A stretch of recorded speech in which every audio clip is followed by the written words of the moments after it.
আহসান মঞ্জিল, যেটি একসময়ের নবাবের প্রাসাদ ছিল এবং জমিদারগণের কাচারি রুম ছিল।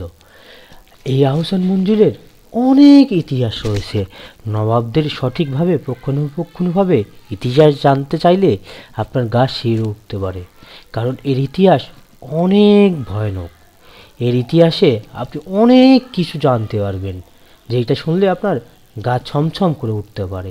এই যে দেখতে পাচ্ছি নবাবদের তৎকালীন ঘোড়ার গাড়ি, বৈঠকখানা, যেখানে হাজারো লোকজনদের নিয়ে বৈঠক করত, এই যে এটাও হচ্ছে তার একটা অংশ বিশেষ, যেখানে তারা আলোচনা করত। এবং কি এই যে দেখতে পাচ্ছেন ছবিগুলো, এই ছবিগুলোর মাধ্যমে তাদের ইতিহাস, তাদের সংস্কৃতি, তাদের সব বিষয় পুঙ্খানুপুঙ্খভাবে আপনি জানতে পারবেন। তো চলুন শুরু করা যাক।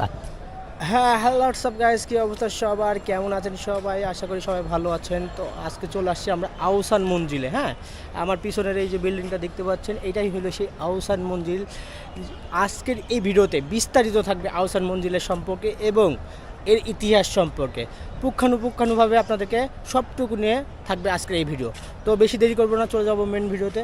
তো চলুন শুরু করা যাক আজকের ভিডিও। আহসান মঞ্জিল, যেটি পুরান ঢাকার ইসলামপুরে অবস্থিত। এটি একসময় ফরাসিদের কুঠির ছিল, কিন্তু 1830 সালে নওয়াব আব্দুল গনি এটি ক্রয় করেন এবং 1864 সালে এটি পুনঃ সংস্থাপন করেন। এরপরে কালক্রমে এটি নবাবদের প্রাসাদ এবং এখানে সব রকমের কার্যক্রম নবাবদের পরিচালনা করা হতো এই জায়গার মাধ্যমে। এই যে বিল্ডিংটা দেখতে পাচ্ছেন, এটার ইতিহাস অনেক কিছু আছে। এইখানে বর্তমানে জাদুঘর হিসাবে এইটি আছে এবং এখানে প্রায় 24টা গ্যালারি আছে। আহসান মন্দিরের প্রবেশের জন্য আপনাকে এইখান থেকে টিকিট কাটতে হবে। হ্যাঁ, এখান থেকে ওই যে টিকিট, পার টিকিট হলো 40 টাকা করে। এই যে দেখেন, আমরা 40 টাকা করে টিকিট কেটে ফেলছি। তো টিকিট কাটার পরে আপনাকে সামনের দিকে আগাইতে হবে। সামনের দিকে বলতে এই যে এইটাই হচ্ছে গেট। হ্যাঁ, এই গেটে আপনাকে পার হইতে হবে। তো গেটে টিকিট কেটে নিয়ে আসেন। আচ্ছা, তো এই যে দেখেন, আমরা গেটের ভিতরে প্রবেশ করে ফেলছি, যেখানে গেটের পরে আপনি এইখানে দেখতে পারবেন একটা ভবন, যেটা পুরনো, অনেক পুরনো। আর এইখানে লেখাই আছে যে এখানে কী কোথায় কী আছে। এই যে দেখেন, ঐতিহ্য সংরক্ষণে জাদুঘর, মানে জাদুঘর এইদিকে। আর এইদিকে সুন্দর একটা রাস্তা করে রাখছে, দেখেন রাস্তাটাও অনেক সুন্দর। আর এইদিকেও রাস্তা, এইদিকে কিছুই নাই যদিও বা, আনসার পুলিশের ব্যারাক। আর মেন যে প্যালেসটা, ওই যে দেখতে পাচ্ছেন প্যালেস, ওইটাই হচ্ছে মেন প্যালেস। আর এখানে ফুলের, অসংখ্য ফুলের গাছ আছে। তো পরিবেশটা মোটামুটি সুন্দর ধরা হয়। আর এখানে প্রবেশ ফি খুব একটা বেশি না, তো সেক্ষেত্রে বলবো যে সঠিক, মানে ভালো আছে, সব কিছু ভালো। আপনারা চাইলে এখানে প্রবেশ করতে পারেন। আর বললাম যে প্রবেশ মূল্য খুবই কম, রিজনেবল। আর এই যে দেখতে পাচ্ছেন, এইখানে সব কিছু আছে। আর প্রবেশে এখানে লেখাই আছে এদিকেও প্রবেশ করা যাবে, এদিকেও প্রবেশ করতে পারবেন আপনি চাইলে। তো আপনার যেদিকে ইচ্ছে সেদিকে প্রবেশ করবেন। প্রথমেই আপনি বড় যে প্যালেসটা আছে, সেই প্যালেসটা দেখতে পারবেন। এই যে এটা হচ্ছে সেই প্যালেসটা। হ্যাঁ, আমরা যখন ভিতরে প্রবেশ করব, তখন এই যে দেখতে পাচ্ছেন দুই দিকে সিঁড়ি, এই সিঁড়ি দিয়ে উপরে উঠতে হয়। হ্যাঁ, আর এখানে দেখতে পাবেন বল্লম, তীর, প্লাস হলো ঢাল। এরপরে আপনার এই দিক দিয়ে যাইতে হবে। এখানে দেখতে পারবেন আপনি অসংখ্য ছবি, যেগুলো দেওয়ালে ওনাদের নির্দেশনগুলা দেওয়া আছে। হ্যাঁ, এই যে দেখতে পাচ্ছেন আগে কি অবস্থায় ছিল।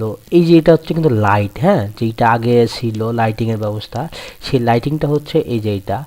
আর এইটা তো হচ্ছে বৈঠকখানা, বা এই যে দেখতে পাচ্ছেন, দেখেন কতগুলা বৈঠকখানায় লোকজনে ভর্তি, পরিপূর্ণ। আর এটা ছিল টেবিল। এই টেবিলটাও আমরা ওইখানে দেখতে পারবো সচরাচর। আর তা বাদে অসংখ্য ছবি দেওয়া আছে। হ্যাঁ, ছবি দিয়ে তাদের ইতিহাস সম্পর্কে ওইখানে বলা আছে, যে আসলে কার কত সালে জন্ম, কার কত সালে কি।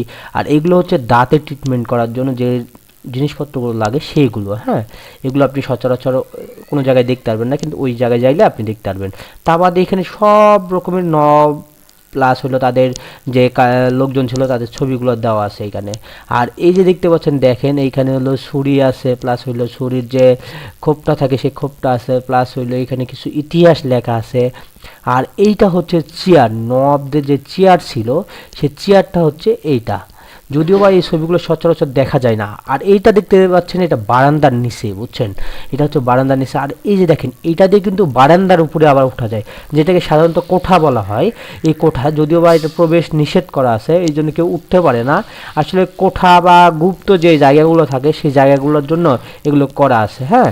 আর এই যে দেখতে পাচ্ছেন, দেখেন বারান্দা থেকে কত সুন্দর এই যে পানি খাবার জন্য যে পাত্রগুলো, সে পাত্রগুলো, এই যে এটা হচ্ছে একটা পাত্র যেখানে পানি সংরক্ষণ করা হইতো। আর এই যে দেখতে পাচ্ছেন গোল টেবিল যেটা, আর ফুলদানিটা দেখেন আপনি। আর এই যে দেখতে পাচ্ছেন তীর এবং ঢাল, এই তীর এবং ঢালটাও মানে প্রাচীন প্রাচীন বলা যায়। আগের যে তীর আর ঢালগুলো থাকতো সেই যুদ্ধের, এই যে তলোয়ারগুলা, এই তলোয়ারগুলো সেখানে আপনি দেখতে পারবেন। আর এরপরে আপনি চলে আসলে যেখানে দেখতে পারবেন যে অন্দরমহলের গ্যালারি, হ্যাঁ। আপনি অন্দরমহলের গ্যালারিতে যদি যখন প্রবেশ করবেন, তখন এই যে নানান রকমের ছবি প্লাস তাদের হিস্টোরিগুলো এখানে লেখা থাকবে। আর এখানে যে থালা বাসনগুলোও দেওয়া আছে, থালা বাসন প্লাস হইলো কোথায় কে আছে, কোথায় কি আছে, সব কিছু এখানে বলা আছে। তো এইখানে ভাই যতটুকু পারছি দেখানোর চেষ্টা করছে। আর এই যে দেখতে পাচ্ছেন, এইখানে তো সবটুকু আর দেখানো যায় না বা সবটুকু করাও যায় না, কারণ এটা সম্পূর্ণ নিষেধ। তারপরেও আমি এগুলো দেখাইছি, এগুলো আসলে ঠিক না, আসলে দেখানো তো উচিতই না কখনো। আর এই যে ছড়ি টুরিগুলো দেখাইতেছে, প্লাস এই দিকে এই যে দেখেন ঘোড়ার গাড়ি যেটা ছিল সেই গাড়িটাও দেখাইতেছে। তো সব মিলে সুন্দর পরিবেশ। আর এটা হচ্ছে বাইরে থেকে। তো এই ছিল মূলত আহসান মঞ্জিলের বিস্তারিত একটা ভিডিও। আশা করি যে আপনাদের ভালো লেগে থাকবে ভিডিওটি।